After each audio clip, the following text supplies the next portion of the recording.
തളിപ്പറമ്പ് മണ്ഡലം അതിൽ 2116 വോട്ട് ഇടതുപക്ഷ ജനാധിപത്യ മുന്നണി കുറവായിട്ടാണ് രേഖപ്പെടുത്തിയത്. അവിടെ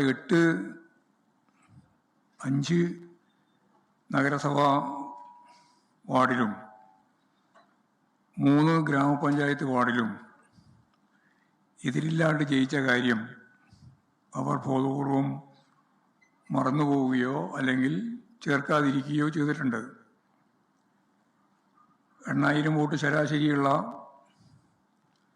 ഒരു നമ്പറിൽ UDF 20% വോട്ട് കഴിച്ചാൽ ാണ്.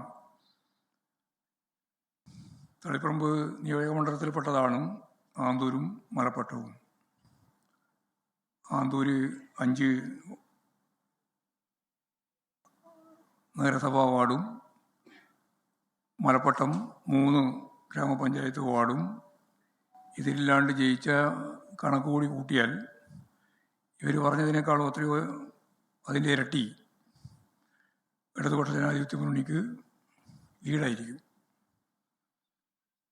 ബാക്കിയൊന്നും അങ്ങനെ പറയാൻ സാധിക്കില്ല. നമുക്ക് 500 വോട്ട് കുറവ് തന്നെ. പക്ഷേ ആ കുറവ് ഉൾപ്പെടെയുള്ള മണ്ഡലങ്ങളെ ശരിയായ രീതിയിൽ പരിശോധിച്ചാൽ അടുത്ത തെരഞ്ഞെടുപ്പിൽ ഭൂരിപക്ഷം നേടാൻ സാധിക്കുന്ന ഒരു രാഷ്ട്രീയ അടിത്തറ വ്യക്തമാണ് എന്നതാണ് ഞാൻ പറഞ്ഞു വന്നത്. 58-ൻ്റെ ഒപ്പം ഒന്നും കൂടി 59ആയി. പിന്നെ ഈ പറയുന്ന പോലെയുള്ള വളരെ ചെറിയ മാർജിനുള്ള മണ്ഡലങ്ങൾ ഉൾപ്പെടെ ജില്ലാ പഞ്ചായത്തിൻ്റെ കണക്ക് കൂട്ടിയാൽ അതും മാറും. ഇത് ഗ്രാമപഞ്ചായത്തിൻ്റെ കണക്ക് കൂട്ടിയിട്ടാണ്. ജില്ലാ പഞ്ചായത്താണല്ലോ രാഷ്ട്രീയമായിട്ട് എടുക്കേണ്ടത്. ജില്ലാ പഞ്ചായത്തിൻ്റെ കണക്ക് കൂട്ടിയാൽ ഇതിൽ നിന്ന് നല്ല മാറ്റം വീണ്ടും വരും. എന്ന് പറഞ്ഞാൽ ഞാൻ അന്ന് പറഞ്ഞതുപോലെ ഇടതുപക്ഷ ജനാധിപത്യ മുന്നണിയുടെ അടിത്തറ ഭദ്രമായിട്ട് തന്നെ നിൽക്കുന്നു എന്നാണ് എല്ലാ പ്രചാരവേലയും നടത്തിക്കൊണ്ടിരിക്കുന്നതിനിടയിലും പറയാതെ മനോരമ ഇന്ന് പറഞ്ഞിട്ടുള്ളത്. എന്നാൽ ചില ജില്ലകളിൽ മധ്യ കേരളം അതുപോലെ തന്നെ മലപ്പുറം ഉൾപ്പെടെയുള്ള ജില്ലകളിലുണ്ടായ പരാജയം സംബന്ധിച്ച് ആഴത്തിലുള്ള പഠനം നടത്തേണ്ടതുണ്ട്. ഏതെങ്കിലും ഒരു വിഭാഗം അങ്ങനെ തന്നെ ഞങ്ങൾക്കെതിരായിട്ട് മാറിപ്പോയി എന്നൊന്നും പറയാൻ സാധിക്കുന്നില്ല. കാരണം മലപ്പുറം ജില്ലയിലെ വോട്ട് പരിശോധിച്ച് നോക്കിയപ്പോൾ 10 ലക്ഷം വോട്ട് ഇടതുപക്ഷ ജനാധിപത്യ മുന്നണിക്കുണ്ട്. അത് ചെറിയ വോട്ടല്ല, 10 ലക്ഷം വോട്ട്. അപ്പോൾ ഇടതുപക്ഷ ജനാധിപത്യ മുന്നണിക്ക് എല്ലാ സാമുദായിക വിഭാഗങ്ങൾക്കിടയിലും താരതമ്യേന നല്ല വോട്ട് നേടാനായിട്ടുണ്ട് എന്ന് തന്നെയാണ് കാണുന്നത്.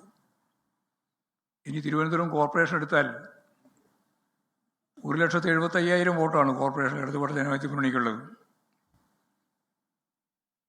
അവിടെ BJPക്ക് 1,60,000 വോട്ടേ ഉള്ളൂ. 1,25,000 വോട്ടാണ് UDF.